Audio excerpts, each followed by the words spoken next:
हाडे गोठवून टाकणाऱ्या एका कडाक्याच्या थंडीच्या रात्री एक अब्जाधीश रस्त्यावर एका वृद्ध गरीब माणसाला भेटला.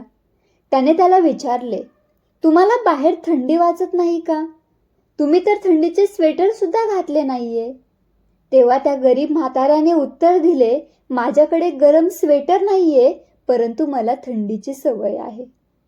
अब्जाधीश म्हणाला, थांबा, मी आत्ता घरी जातो आणि तुमच्यासाठी एक चांगले गरम स्वेटर घेऊन येतो.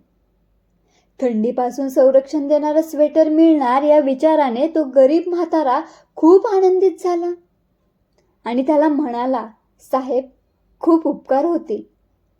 आणि अब्जाधीश तिथून निघून गेला. अब्जाधीश घरी गेल्यावर काहीतरी कामात इतका व्यस्त झाला की तो स्वेटरचे भानच विसरून गेला.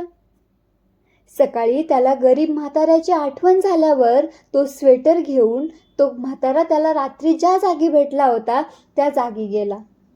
परंतु जीवघेण्या थंडीने कडकडून म्हातारा मरण पावला होता.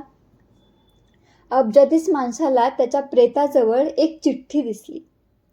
त्याने त्या चिठ्ठीमध्ये असं लिहिलं होतं, साहेब, जेव्हा माझ्याजवळ गरम कपडे, स्वेटर नव्हते तेव्हा माझ्याकडे थंडीविरुद्ध लढण्याची मानसिक शक्ती होती.